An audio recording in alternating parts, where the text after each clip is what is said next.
మేము హైదరాబాద్‌లో ముందు కాలేజ్ టూర్ అంతా ఒకటి ప్లాన్ చేసి, ఒక పేరు మోసిన కాలేజ్‌లో పర్మిషన్ తీసుకొని, నేను ఆంధ్ర వెళ్ళాం సార్. ఆంధ్ర మొత్తం నేనే తిరగాల్సిన ఆ ఫేసే కొంచెం జనాల్లో వెళ్ళాలి కాబట్టి. సో, ఆంధ్ర టూర్ వెళ్ళి అంతా చేసి నా వల్ల అయింది. అక్కడ గొర్రెలు కాసుకునేవాడో, లేకపోతే రోడ్డు మీద ఉన్నోడో, చిన్నపిల్లల, పెద్దవాళ్ళ నా వల్ల అయినంత నేను ఎన్ని ఊర్లు తిరగలుగుతానో అన్ని ఊర్లు తిరిగి, ఎన్ని కాలేజీలు తిరగలుగుతానో అన్నీ తిరిగి వచ్చాను. వచ్చిన తర్వాత అదే కాలేజీలో పర్మిషన్ కోసం మళ్ళీ ట్రై చేస్తూ ఉంటే, they didn't even respond.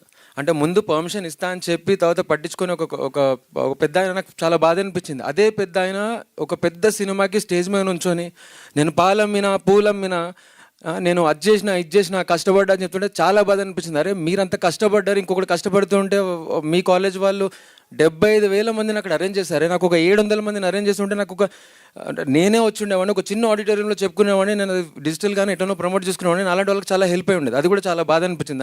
I wanted to address this because మా ఫోన్లు కూడా ఎత్తలేదు. మాకు ముందు పర్మిషన్ ఇచ్చారు, దానివల్ల నేను వేరే కాలేజెస్ వెళ్ళలేకపోయాము. అట్లీస్ట్ మాకు ముందు ఇన్ఫర్మేషన్ ఇచ్చి ఉంటే వేరే దగ్గర వెళ్ళేవాడిని. సరే అది అయిపోయింది. అది అయిపోయిన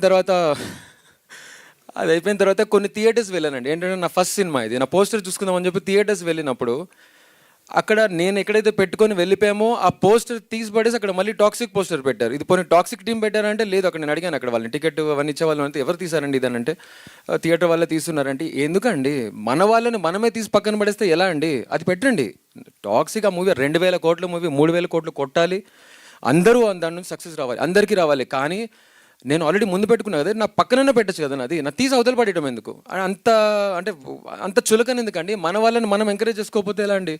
కిరణ్ అబ్బవరం గారు ప్రతి సినిమాకి వచ్చే ముందు ఒక మాట చెప్తూ ఉంటారు, అక్కడ నాకు థియేటర్లు ఇవ్వరు, అక్కడ మాకు ఇది చేయరు అది చేయరు అని చెప్పి అంత బాధపడుతూ ఉంటారు. అంటే నేనంటే సరే కొత్తోడు నేను చెప్పుకుంటున్నాను, ఆయన ఆల్రెడీ ప్రూవ్ చేసుకున్నారు. అలాంటి వాళ్ళకి అలా ఉన్నప్పుడు ఒకడు వస్తున్నాడు, వాడికి ఏదో చేద్దామని పక్కన పెడతాడు, వాడు చేస్తున్న దానికైనా కొంచెం అంత తీసి పడేస్తే చాలా చాలా బాధ అనిపిస్తుంది. అంటే ఎంత ఫైట్ చేయాలి ఇంకా. సినిమా తీసేటప్పుడు ఫైట్ చేసాము, హ్యాండిల్ చేస్తూ ఫైట్ చేసాము, పోస్ట్ ప్రొడక్షన్ ఫైట్ చేసాము, ప్రమోషన్స్లో ఫైట్ చేసాము. అంటే ఎవరి కోసం చేస్తాం, మేము చేస్తున్నప్పుడు దానికి మన వల్ల అయితే మనం సాయం చేయాలి, లేదా సైలెంట్గా ఉన్నా బాగుంటుంది. అది తీసి పక్కన పడేసి అది ఉన్నప్పుడు దాని పక్కన ఉంటేనే బాగుండేది కదా. అంత తీసి పడాల్సిన అవసరం ఏమొచ్చిందని చాలా బాధ అనిపించింది మాకు.